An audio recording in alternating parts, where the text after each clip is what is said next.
Bonjour à toutes et à tous et bienvenue dans cette nouvelle vidéo sur ma chaîne RM Brush Painting. Aujourd'hui, je vais vous présenter un nouvel aérographe, le RM350, qui a été développé par Aerograph Discount. Et je vais tout vous expliquer, vous allez voir, il est top. Alors déjà, pour mettre les choses dans leur contexte, j'étais déjà client chez Aerograph Discount depuis quelques années. Ils ont une équipe qui est très professionnelle et qui connaît très bien leurs produits.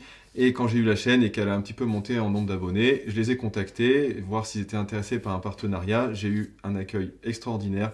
Ce sont des gens vraiment très sympas. Et donc, ils m'ont envoyé super gentiment cet aérographe que je vais vous présenter. À des fins de transparence, cette vidéo est annoncée comme une promotion d'un produit. Je tiens néanmoins à vous préciser que je ne gagne aucun revenu sur les éventuelles ventes qui seront faites sur cet aérographe. La seule chose que j'ai eue, c'est de recevoir cet aérographe gratuitement. Et deuxième chose vachement importante, vous verrez dans la bio, vous aurez un code réduction avec le nom de la chaîne qui vous permettra d'avoir 5% de remise sur l'achat de cet aéro. Ceci étant dit, vous avez été nombreux à me contacter, à me demander, de par les vidéos que j'ai présentées, des choses du style, bah voilà, j'aimerais me mettre à l'aéro, je ne sais pas trop quel modèle acheter, ou alors, tiens, j'ai un aéro basique que j'avais acheté, qui n'est pas de très bonne qualité, je ne sais pas trop vers quoi m'orienter. Vous me demandez aussi le rapport budget-qualité, et j'ai eu beaucoup d'échanges avec Aerograph Discount, et l'objet justement de cette vidéo, c'est de vous présenter leur modèle, le RM350, qui, je pense, sera un excellent produit, aussi bien pour des personnes qui débutent dans l'aéro que pour des personnes qui sont un petit peu plus confirmées, mais qui veulent un produit durable, costaud et facile d'utilisation. Eh bien écoutez, les présentations sont faites et tout de suite, on ouvre la boîte. Alors, ce magnifique aéro, il est vendu dans une superbe boîte en métal. Regardez comme c'est qualitatif.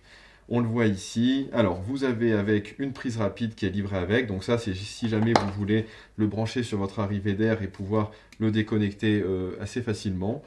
C'est quelque chose que je n'utilise pas spécialement puisque je trouve que ça rajoute du poids et ça m'embête un petit peu moi dans ma prise en main. Mais très franchement, c'est quand même assez pratique. Sinon, la partie qui nous intéresse le plus, c'est donc ce superbe aérographe qui est au premier coup d'œil extrêmement qualitatif et ça, ça se voit tout de suite. Alors bien sûr, visuellement, il fait penser à certains modèles assez célèbres d'une marque d'outre-Rhin, pour ne pas les citer, mais on a pas mal de différences par rapport justement à ces modèles-là, notamment certaines parties d'équipement qu'on va aborder. Déjà, les trois éléments qui doivent absolument vous taper à l'œil, en tout cas celle que je remarque, c'est la butée d'aiguille qui vous permet, en fait, en appuyant ici, donc sur ce petit bouton, qui vous permet de régler la profondeur de votre aiguille en fonction de ce que vous voulez faire, d'accord ? Cette réglage d'aiguille est assez intéressant si vous voulez contrôler votre flux d'aéro sans risquer d'avoir, si vous voulez, un coup un petit peu trop rapide vers l'arrière et de décharger trop de peinture. Ça vous permet en fait, voilà, d'avoir cette butée. Donc là, par exemple, vous voyez, elle va très très peu en arrière et ce qui me permet de contrôler mon flux tout au long de ma pulvérisation. Attention avec ce genre de réglage, et ça, c'est pas que cet aéro, c'est également le cas sur les Infinity. Si vous voulez, si votre rapport dilution-pression n'est pas correctement réglé et que vous avez en plus une butée d'aiguille qui est très retenue, vous risquez d'encrasser l'aéro. Donc à utiliser avec parcimonie. Maintenant, tout dépend de votre degré de précision et votre capacité tactile, on va dire, à gérer ça. D'accord ? Et après, pour l'enlever, c'est très simple. C'est vraiment ultra efficace. Ok ?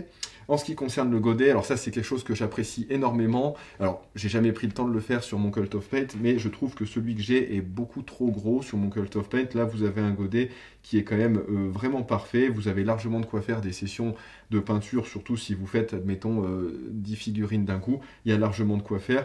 Et le deuxième élément important, notamment par rapport au mien qui est un godet beaucoup plus grand, vous avez, si vous voulez, quelque chose avec une meilleure ligne de vue sur votre figurine. Vous voyez, on est moins gêné par la taille du godet, notamment quand on veut travailler sur des choses précises. Et ça, franchement, c'est vraiment top. Donc ce godet, bien sûr, peut se dévisser. Donc ça, c'est idéal pour le nettoyage. Donc ça, c'est quelque chose de très bien. Hop. Pour ce qui concerne la tête d'air, on a un protège-aiguille qui est très proche de ce qu'on peut trouver sur Infinity, par exemple, qui permet d'éviter de casser votre aiguille ou de la tordre quand vous posez l'aéro. Donc ça, toujours à utiliser. L'aérographe que j'ai reçu ici est un double action. Donc toujours pareil, on appuie pour faire arriver l'air et on recule plus ou moins fort pour gérer la quantité de peinture. Je trouve que la gâchette est plutôt ergonomique, j'aime bien. Le doigt est bien positionné. Pour ceux qui connaissent la version Giraldez du CR+, il y a une petite languette devant que moi j'apprécie pas du tout parce que ça oblige à travailler quand même vraiment sur le bout du doigt. Après, tout dépend de votre morphologie, mais très franchement, la première prise en main est géniale. Et ce que j'aime particulièrement sur ce modèle, un petit peu affiné là sur le manche, ce qui vous permet, alors en fonction de vos mains, d'avoir vraiment une position qui est, je trouve, vraiment super confortable. Et ça, c'est vraiment un point. Alors, en ce qui concerne la tête d'air, on verra le nettoyage après, puisque bien sûr, on va faire des tests. Donc ça se dévisse tout simplement comme ceci. Et là, on retrouve une buse. Alors ça, c'est ce que j'aime particulièrement, puisque vous avez en gros 3 éléments à nettoyer. Ça va être bien sûr le corps de l'aéro, votre tête d'air et votre buse. D'accord ? Il y a certains modèles où vous devez connaître, soit sur des marques assez bas de gamme, mais même sur des marques très haut de gamme, vous avez aussi des petites buses que vous venez visser avec une petite clé, et ça, vous avez une chance sur 2 de les casser. Après, tout dépend encore une fois la qualité de l'aéro. Et ça, c'est vachement important. Souvent, on dit qu'un aérographe à 30 € peut faire aussi bien qu'un aérographe à 600.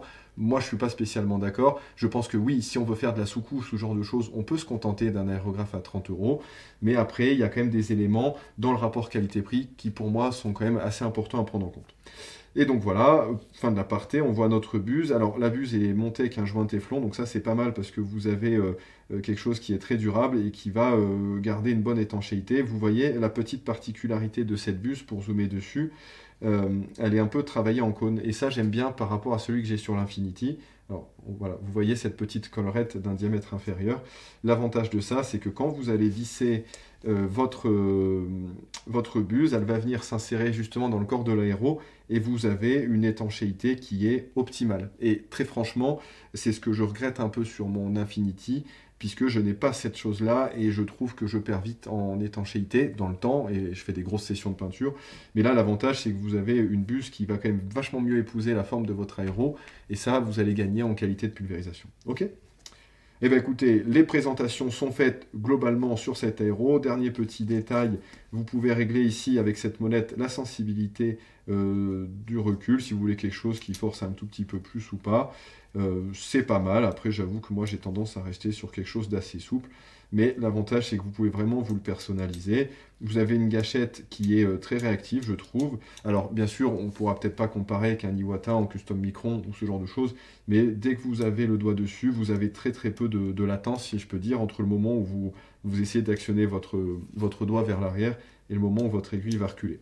Très franchement, je suis hyper content et je trouve que c'est un outil formidable. Mais bien sûr, on va le tester, on va commencer avec du noir et on va faire un petit peu des formes, voir un peu ce que ça donne en réglant un petit peu différemment le recul de l'aiguille, voir ce que ça donne sur des traits précis et sur des traits plus larges. Et bien sûr, à la fin, je vous montrerai ce que je fais d'habitude, c'est peindre un marine, et on verra un peu comment ça se comporte. Ok ?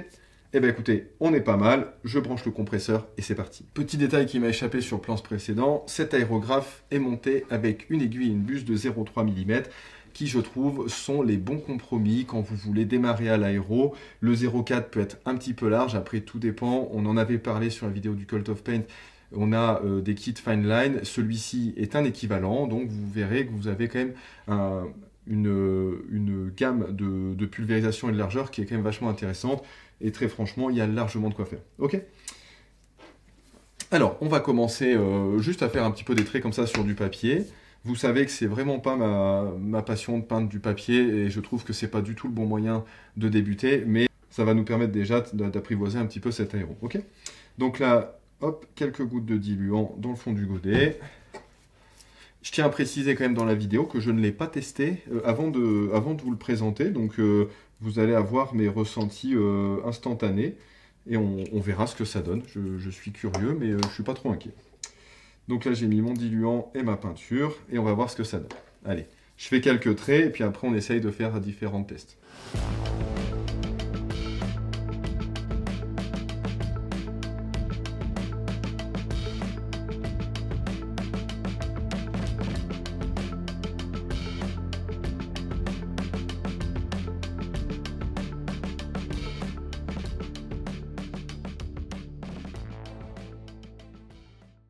Alors très franchement, je trouve que le premier contact avec l'aéro est vachement agréable.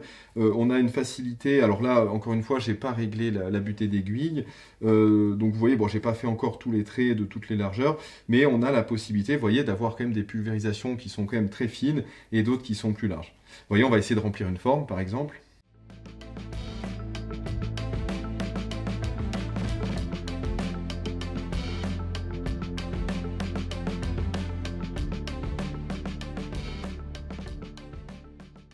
Donc globalement, niveau précision, on est sur quelque chose de très chouette. Après, c'est vrai que là, ce que je remarque par rapport au mien, je pense que c'est surtout la taille de l'aiguille et de la buse qui change. J'entends vachement moins l'air que sur mon Infinity.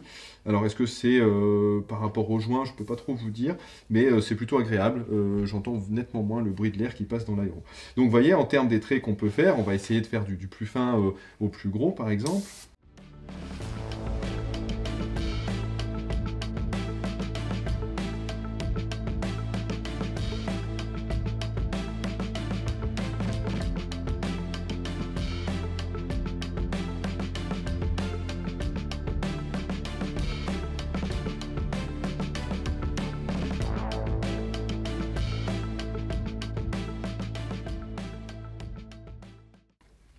Très franchement, je trouve que c'est vraiment pas mal. Alors évidemment, si vous voulez travailler vraiment avec des choses très fines, sans que la peinture ricoche, il va falloir qu'on soit sur quelque chose d'un petit peu plus dilué. Et dans ce cas-là, effectivement, le réglage d'aiguille peut être très intéressant en butée. Ce qui va être, je trouve, peut-être la grande différence avec certaines marques tel celui avec lequel je suis habitué, ça va être éventuellement de la sensibilité de la gâchette, mais qui encore une fois, vous pouvez venir la toucher justement sur cette partie-là pour avoir quelque chose de plus ou moins souple, d'accord?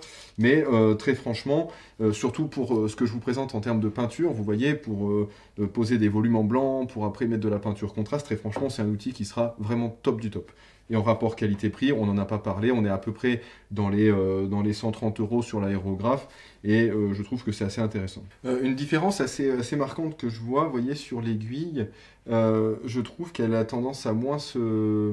Je sais pas si on le voit bien, elle a tendance à moins se tacher que sur mon Infinity, et je pense que ça, la forme de la buse et surtout le joint en fait de la buse a vraiment tendance à bien isoler l'aiguille, et je trouve que ça c'est pas mal, puisque quand on travaille surtout sur des choses comme ça où on fait des traits assez fins, on va avoir tendance à envoyer un petit peu plus d'air et de plus gérer l'arrivée de peinture, et le risque ici c'est d'avoir plus d'accumulation de peinture qui viennent sur le bout de l'aiguille, et très franchement, bon là on n'a pas fait une demi-heure de peinture, mais l'aiguille reste quand même relativement propre, et ça je trouve que c'est quand même vraiment quelque chose de très bien. Donc maintenant que j'ai personnalisé ma palette avec le nom de la chaîne, je vais nettoyer l'aéro, on va passer au blanc et on va faire un test grandeur nature sur du coup un intercesseur d'assaut. Alors désolé, ça sera encore du Blood Angels, mais je voudrais éviter de me retrouver avec une troupe d'arlequins dans mes Space Marines, mais l'idée encore une fois ça va être de vous montrer comment on peut faire quelque chose de précis avec cet aéro dans l'idée de ce que je vous présente habituellement. Ok? Donc bah écoutez, je nettoie ça tout de suite et puis je vous retrouve avec le blanc. Allez. Maintenant qu'on attaque les choses sérieuses, on va donc prendre notre encre d'intensité et on va venir tenter sur cet intercesseur d'assaut, sur ce joli sergent, de venir marquer des volumes et justement de pouvoir voir un peu comment réagit cet aéro sur des choses un petit peu plus précises. Parce que peindre du papier c'est très bien, mais vous me direz à quel moment vous passez votre temps à dessiner des traits sur vos figurines. Voilà, encore une fois, j'aime les choses concrètes. Et je trouve que s'entraîner sur un bout de papier, en tout cas moi j'ai jamais progressé comme ça. Alors après, il y en a peut-être qui apprécient, mais voilà, je trouve que c'est beaucoup plus intéressant de s'entraîner en conditions réelles. Donc vous voyez, là j'ai mis quelques gouttes de diluant. J'ai attaqué avec le blanc et donc on va écoutez, marquer les volumes. Alors là on va pas trop se prendre la tête sur la façon dont on pose les volumes, c'est pas l'idée, d'accord? Ça va être vraiment de voir un peu comment réagit l'aéro quand on lui demande des choses un petit peu plus précises. Ok? Allez, je démarre.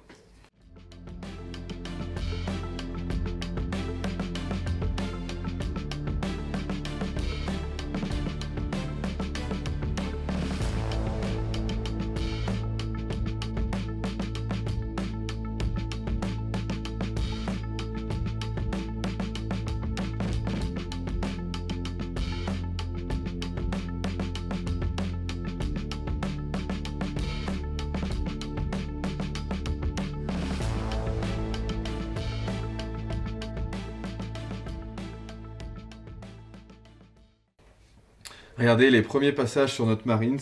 Très franchement, je n'y vois à l'heure actuelle aucune différence sur la qualité de la pulvérisation.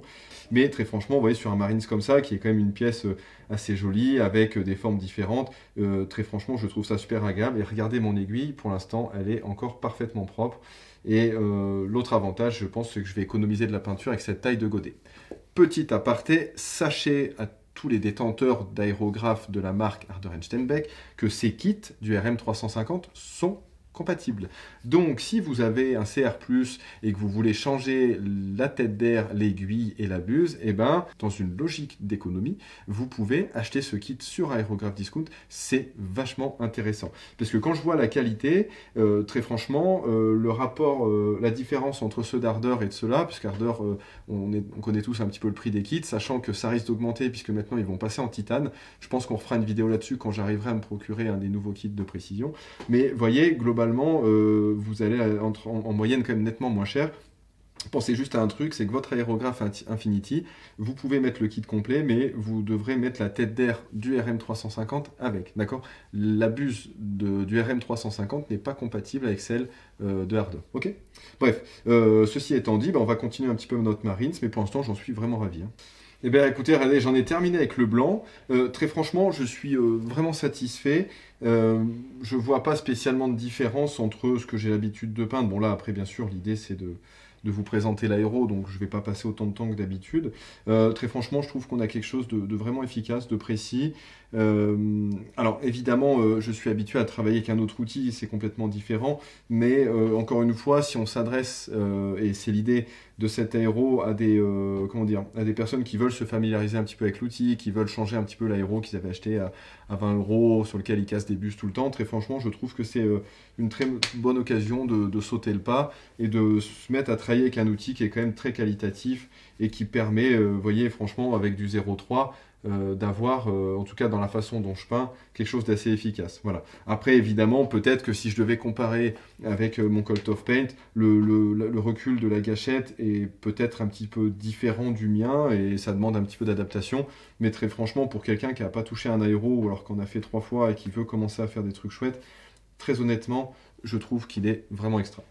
Donc maintenant, on va quand même s'amuser un petit peu avant d'aller passer au nettoyage. Je vais enlever le blanc et on va mettre un petit peu de rouge pour voir ce que ça donne un peu avec les peintures contrastes, parce que pour celles et ceux qui ne nous suivent pas encore, je peins énormément aux peintures contrastes et du coup, c'est ce qui va nous intéresser ici.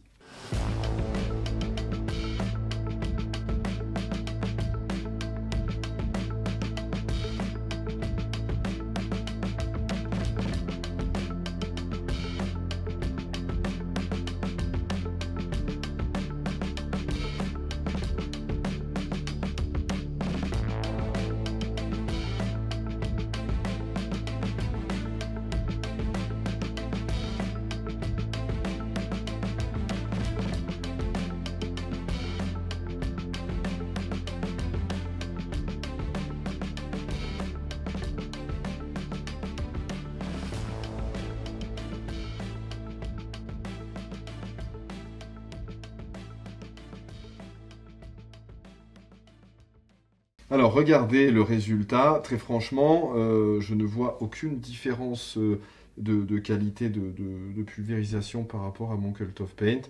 Très franchement, c'est dans des résultats que j'ai l'habitude de réaliser avec l'autre. Franchement, rien à dire. Vraiment top. Très satisfaisant. La taille d'aiguille est idéale en 0,3, encore une fois. Je pense qu'avec ça, vous avez largement de quoi faire. Et vous voyez, globalement, ça va assez vite de se retrouver avec un Marines comme ça, avec 2 couleurs. Alors, si vraiment on devait pousser le test à l'extrême, mais là, c'est vraiment 3 secondes parce que je suis curieux quand même d'essayer. Vous savez que d'habitude, le rouge, enfin en tout cas le rouge, j'ai toujours tendance à venir travailler quelques transitions. Je l'ai fait sur la peinture du Dreadnought Blood Angels. D'ailleurs, vous pouvez, normalement, si tout se passe bien, au-dessus de vous s'affiche le petit lien pour aller voir cette vidéo. Et j'avais retravaillé quelques ombrages avec le violet. Donc on va voir ce que ça donne. Toujours pareil, en lui demandant un petit peu plus de précision. Si on regarde notre aiguille, elle est globalement encore plutôt propre. De ce point de vue-là, c'est pas mal. Après, encore une fois, pour toujours garder une pulvérisation optimale, je trouve que de temps en temps, c'est pas plus mal de venir mettre un coup de nettoyant avec votre pinceau sur l'aiguille. Voilà. Ça, quel que soit l'aéro, je trouve que c'est bien. Okay. Donc là, avec le violet, je vais essayer d'ajouter quelques transitions et voir ce que ça donne, puisque là, on va devoir maîtriser encore plus le flux, peut-être presque plus que le blanc.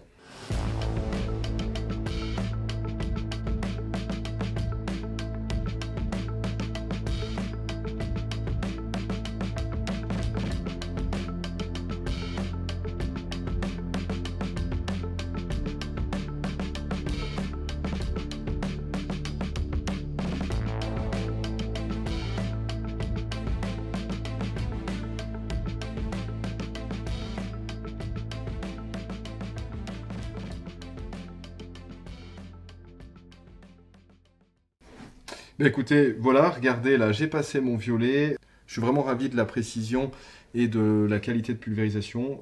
Franchement, pour l'instant, il n'y a rien à dire sur cet aéro. Et bien maintenant, on va attaquer le plus intéressant, c'est le nettoyage. Allez, c'est parti. Alors, comment on nettoie un aéro comme ça? Eh bien, on va voir ça ensemble, c'est très simple. Dans un premier temps, j'utilise un nettoyant.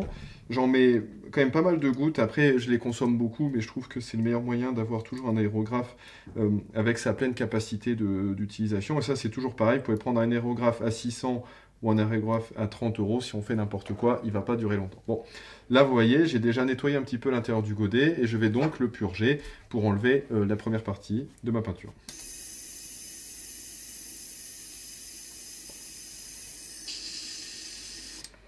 Vous voyez déjà, si vous le faites tout de suite, je ne sais pas si vous verrez dans le fond, on voit vraiment le côté acier inoxydable, il est déjà très propre. Donc ça déjà, premier point. Ensuite, on va donc dévisser notre godet. Alors, pour l'aiguille, vous allez voir, petite particularité. Alors je sais que je radote, je le dis tout le temps, mais là on va dévisser. Vous voyez, j'ai enlevé ma tête d'air avec ma buse, j'ai enlevé ma partie arrière. Là, je vais desserrer ce qui tient mon aiguille et je vais la pousser vers l'avant. Toujours dans ce sens-là. Pourquoi? Pour éviter que toute la peinture qui se soit accidentellement accumulée autour de l'aiguille vienne se finir dans le corps de l'aéro. Et ce qui vous permet de toujours venir sortir une partie propre de votre aiguille, d'accord? Jamais dans l'autre sens. Alors, vous voyez, bon là, elle est propre, mais j'ai pas utilisé de peinture très compliquée, mais très franchement, si vous avez une longue session, vous risquez d'avoir un peu plus d'accumulation de peinture. Donc, maintenant que cela est fait, alors, soit vous faites, comme je le fais, avec des cotons-tiges. Alors, vous avez vu, eux, ils sont en bois, comme ça, ça évite de jeter du plastique. Je remplis un petit pot avec mon nettoyant, et on va venir sur notre tête d'air, voilà, nettoyer l'extrémité. Et là, l'avantage de ce modèle, regardez, hop, là, mon petit coton-tige va parfaitement à l'intérieur de ma tête d'air. Voilà, donc là, elle était très propre forcément, mais si vous le faites régulièrement et tout de suite après vos sessions, vous verrez que vous avez globalement peu de chances de vous retrouver avec des trucs coincés. Si jamais vous avez des problèmes de peinture, alors il existe des décapants que vous achetez en bombe et que vous insérez dans la buse. Très franchement, ça a tendance à faire sécher les joints, c'est pas ouf. Vous pouvez aussi imbiber votre aiguille de nettoyant et venir délicatement la pousser justement dans la tête d'air. Par contre, faites attention à tout ce qui est outils abrasifs. Vous avez des fois des kits d'entretien avec des petites aiguilles. Ça, si vous le mettez au fond de votre tête d'air et que vous appuyez un petit peu et que vous tournez, le risque c'est d'agrandir ce trou-là. Donc très franchement, à éviter. Mais là, c'est déjà très propre. Après, pour la buse, bon forcément, ça c'est une partie qui demande bien plus de soins. Le joint, alors évitez les produits trop abrasifs. Là, le nettoyant Prince Auguste, que vous pouvez d'ailleurs aussi retrouver sur le site d'Aérographe Discount, il est très bien. Donc vous voyez, là, je vais prendre toujours mon coton-tige et je vais venir tamponner l'extrémité sans essayer de gratter, puisqu'il faudrait éviter que des fibres de coton viennent se mettre dedans. Mais ça suffit largement pour nettoyer votre buse. Ensuite, voilà, le joint est propre.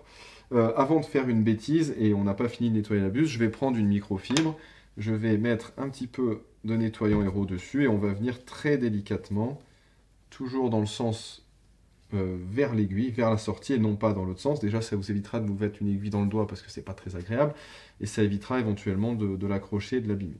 Ok? Donc là, mon aiguille est propre, je vais éventuellement la tremper un petit peu dans mon nettoyant, et là, je vais venir juste tout délicatement, voilà, sans appuyer. Alors l'idée, c'est pas de venir la bloquer, hein, d'accord? C'est vraiment de venir éventuellement, on va dire, caresser l'intérieur de la buse avec l'aiguille qui est remplie de nettoyant pour justement éviter de laisser d'accumulation. De toute façon, vous verrez, si vous avez tendance à utiliser des peintures que vous n'avez pas très bien diluées, je pense à des peintures fluo, si vous n'utilisez pas des encres, vous allez avoir, en fait, quand vous allez mettre l'aiguille, des petits résidus de peinture un peu séchés, un peu élastiques qui vont venir se mettre. Et ça, avec l'aiguille, ça vous suffit largement pour les enlever. Ok? N'empêche que là, vous allez vous remarquer quand même, et premier plan où je ne coupe pas le nettoyage, bon, on discute forcément, mais c'est quand même très rapide, hein. Vous avez vu qu'une session de peinture, en quelques secondes, vous avez quelque chose d'efficace. Là, je reprends un coton-tige neuf, hein, on va éviter d'utiliser ceux qui sont déjà sales. Et donc, je vais venir, une fois qu'il est trempé dans le nettoyant, venir à l'intérieur de la partie en dessous du godet pour venir nettoyer les résidus de peinture. Ça suffit largement. Vous pouvez le faire également à la sortie de votre corps d'aéro. Alors là, bien sûr, le modèle est neuf, mais vous pourrez regarder, bon, vous n'aurez pas beaucoup de chance de le faire, mais si un jour on se voit, parce que vous le sachiez, je donne des cours, si ça peut vous intéresser, bah, voilà, je fais aussi des cours maintenant, j'ai créé ma boîte et j'ai un numéro de sirette. Donc voilà, à parté, si ça vous intéresse de venir faire des cours, c'est avec grand plaisir que je vous recevrai. Et à l'occasion, vous verrez mon aéro, il est presque comme ça à l'intérieur, hein. Donc ça, c'est vraiment indispensable. Il y a, comme on dit, il n'y a pas de mauvais outils, il n'y a que des mauvais ouvriers. Voilà. Et regardez, en l'espace de quelques minutes, j'ai un aéro qui est flambant neuf. Alors vous pouvez éventuellement prendre la partie sèche de votre coton-tige, mais c'est pas très grave. Le nettoyant Prince Auguste n'est pas du tout abrasif, donc ça permet vraiment de faire un nettoyage en douceur. Là, l'aéro, il est comme neuf. Et vous verrez sur le plan, peut-être que j'ai dû parler 3-4 minutes dessus, mais c'est vraiment très satisfaisant. Donc, pour le remonter, on évite de faire la bêtise que tout le monde fait, ce qui n'est pas en soi gravissime, mais tout le monde a tendance, enfin en tout cas les 3/4 ont tendance à remettre l'aiguille ici. Alors, si vous êtes extrêmement précis, pourquoi pas, mais je ne sais pas si ça vous est déjà arrivé. Si votre gâchette est légèrement levée vers le haut, vous avez l'aiguille qui ne va pas passer. Et quand vous allez arriver au milieu, elle va buter. Sur du 0,3, commencez à faire attention parce que vous avez une pointe d'aiguille qui est vraiment très fine. Ça, c'est le genre de truc à lui mettre juste un petit poc et qu'elle soit un petit peu sur le côté. Alors là, pour peindre quelque chose de précis, c'est juste affreux. Donc, déjà, on vérifie que notre gâchette soit bien dans son logement. Je vais insérer mon aiguille par l'arrière, enfin par devant, mais de derrière, vous avez compris. Et je vais venir, hop, voilà, l'insérer juste ici, d'accord? Une fois que c'est fait, on fait attention. Donc, vous voyez, je l'ai fait rentrer dans le corps d'aéro, qui fait que si jamais je le fais tomber, l'aiguille ne bouge pas. Je reprends ma buse que je viens mettre dans ma tête d'air. Je vérifie que mes joints soient parfaitement propres. Et donc, je vais délicatement venir mettre l'aiguille dans ma buse. Hop, et on va venir serrer notre tête d'air. Et là, je peux repousser mon aiguille. Dès que je sens que ça touche un peu, on arrête, on ne force pas. Et voilà. Et on est tout bon pour la partie aéro. Après, je vous montrerai un dernier détail. Bon, le godet, bien sûr, pensez aussi à bien faire le filetage. Alors, en général, il y a peu de chances que ça aille dedans, mais pensez quand même à le faire. Je trouve que c'est toujours bien. Et ça permet de garder un matériel très propre. Voilà. Là, je prends aussi mon coton-tige. Hop. Et après, bah, vous prenez une microfibre ou un chiffon, n'importe quoi. Hop. L'idéal, c'est du réutilisable pour éviter de jeter des tas de produits. Et là, on a un godet qui est parfaitement propre. Donc vous voyez, c'est un outil qui est extrêmement facile d'usage. Et encore une fois, je vous le répète, et il n'y a pas de secret là-dessus, je ne l'ai pas utilisé une seule fois avant de faire la vidéo. Et je suis vraiment hyper ravi. Donc là, pour faire mon test à la fin, je prends toujours quelques gouttes de nettoyant que je mets dans mon godet. Et après, je refais une pulvérisation pour finir d'éliminer d'éventuels résidus. Des choses qui peuvent vous arriver, mais ça c'est le cas de presque tous les aéros, si votre tête d'air n'est pas assez vissée, alors pareil, il ne faut pas serrer non plus comme un bourrin, vous pouvez avoir quelques bulles qui vont remonter dans votre godet. Si vous faites ça, c'est soit que l'aéro est bouché, soit que votre tête d'air n'est pas assez étanche, et ce qui fait que l'air ne passe pas assez. Ok? Eh bien écoutez, on en a fini pour la présentation de ce RM350. Pour revenir sur les points clés et des choses qui m'ont vraiment marqué dessus, c'est le rapport qualité et équipement-prix. Ça c'est vraiment très important de le signaler. Le réglage de la butée d'aiguille, ça c'est vraiment un plus, avec cette gâchette double action qui est quand même très réactive. La forme de la buse et surtout son joint, ça m'ont particulièrement intéressé, puisque je trouve qu'on gagne vraiment une qualité de pulvérisation qui est vraiment top. Le poids est extrêmement intéressant, je m'attendais très franchement à quelque chose d'assez lourd, et en fait je suis vraiment ravi. Deuxième élément ultra important, la compatibilité des kits. Et ça, je trouve que c'est vraiment quelque chose de très intelligent, puisqu'aujourd'hui, si je reprends mon aérographe Cult of Paint, je peux sans problème venir équiper cette tête d'air et cette aiguille sur mon aérographe Infinity. Je pense que vous en avez vu assez sur cet aérographe. Alors, vous savez que je suis pas... Enfin, vous le savez pas, mais je vais vous le dire. Moi, donner des notes, c'est vraiment pas mon délire. Je pense pas qu'un aérographe soit de 0 et 1 de 10. Si vraiment je devais comparer avec mon Infinity Cult of Paint, c'est certain que, on va dire que j'ai une gâchette un petit peu plus précise, mais il y a un moment aussi, il faut voir le prix que vous voulez investir. l'aérographe Cult of Pain, quand je l'avais acheté à l'époque, c'était pas très loin de 300 €. Là, on est sur un aérographe qui globalement est dans les 130 €. Je trouve que le rapport qualité-prix est vraiment extrêmement intéressant sur cet aéro. Je le recommande sans problème et très franchement, je suis ravi de la découverte. Et l'avantage qu'il y a, et ça c'est quelque chose d'important, c'est que quand on me demandait récemment où acheter des aéros, j'ai aimé le contact avec Aérographe Discount. C'est des gens qui sont à l'écoute et avec qui vous pouvez parler. Le meilleur aéro du monde, s'il n'est pas bien vendu ou que vous n'êtes pas bien renseigné, vous allez vous retrouver à être dégoûté de l'appareil. Moi, ce que je veux aujourd'hui, c'est que les personnes qui me demandent, qui veulent débuter ou qui ont vraiment un aéro merdique et qui veulent le changer, qui veulent quelque chose de solide, celui-là, il est garanti 5 ans.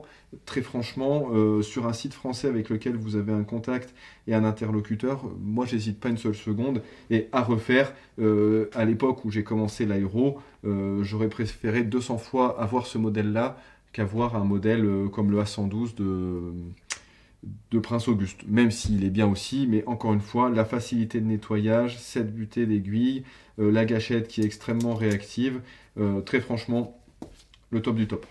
Donc voilà, cette vidéo est terminée. Je vous le rappelle, lien dans la bio, vous avez le lien sur l'aérographe et avec le code qui sera inscrit, vous avez 5% de remise. C'est intéressant pour vous et ça permet aussi de soutenir la chaîne. Et si vous êtes content et que vous voulez faire acheter cet aéro, très franchement, vous vous ferez plaisir avec. Voilà. Écoutez, je vous remercie de votre soutien. Dites-moi ce que vous en pensez en commentaire. Je vous remontre un petit peu le résultat de ce qu'on a fait avec ce superbe aéro. Et très franchement, on a un outil qui est ultra efficace et qui vous permettra de vous amuser enfin avec l'aéro et d'arrêter d'avoir peur de sortir ce magnifique engin. Merci à tous, merci de votre suivi, merci de votre soutien et je vous dis à la prochaine sur RN Brush Painting. Ciao ciao!